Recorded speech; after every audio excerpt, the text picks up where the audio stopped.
Today, I just wanted to talk briefly about Octopus Intelligent with the Octopus Outgoing fixed rate, the new 15p one. So I'm actually on the Agile Outgoing, but I just set it up as if I'm on the fixed rate just to show what happens in Predbat here. So as set up by default, all you're getting is charging and obviously a battery prediction. It's not hugely sunny today, so it doesn't look like I'm going to hit any exports, unfortunately. And then the charging level for tomorrow, even if this was full, I wouldn't hit export, so it's actually picked the level that means that the 10% curve, you can see here the best 10 curve, if the weather turns out worse, just about makes it to the charging period without running out of battery. However, if I want to look for export possibilities, because this is a fixed rate, I need to go and change my settings here. So I need to make sure that the discharge slot split is set, so that's set to 30 minutes by default, and combine discharge slots, I need to actually turn that off so that they actually get split up, because it's going to be otherwise you've just got one massive discharge slot for the entire 24-hour period. And I also need to change the high rate threshold to 1.0 because there is no sort of high versus low rate. When I change that, we should now get some new results. So I just pause that for a second. It takes a little while to update because now it has to calculate every 30-minute period throughout the day and night for the export. And you can see what's happened here.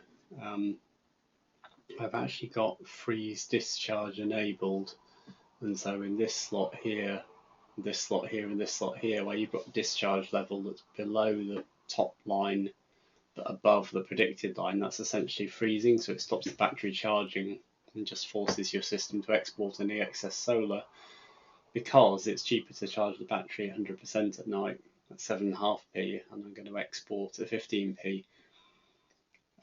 You can also see a forced discharge showing up just before the charge slot, so that's actually going to just discharge whatever's left of the battery based on the margin that I've set here in terms of the minimum SOC keep. And you can see tomorrow it's fairly similar. We've got this little line here which is basically exporting my solar rather than charging the battery, similar here and here, and then a final forced discharge at the end of the day.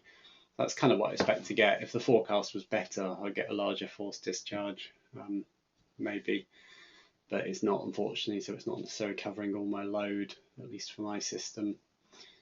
Obviously that is with the discharge freeze enabled, set discharge freeze, so that is going to give me a prediction.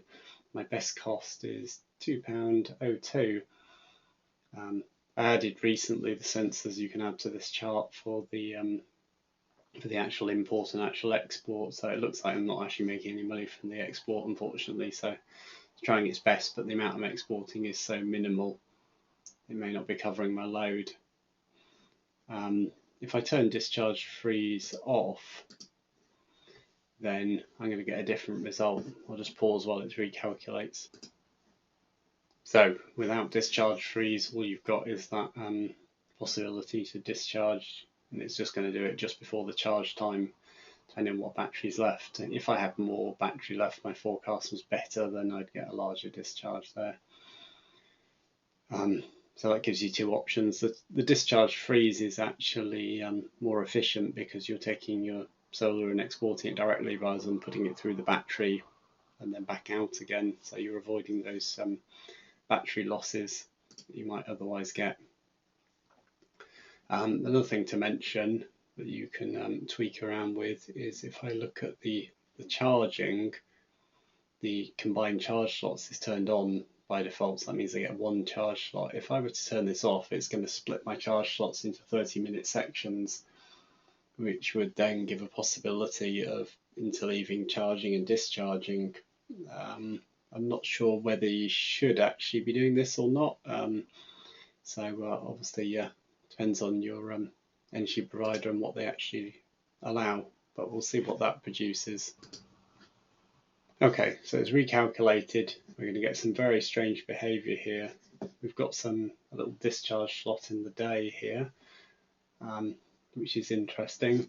I need to zoom in now because you can't really see it.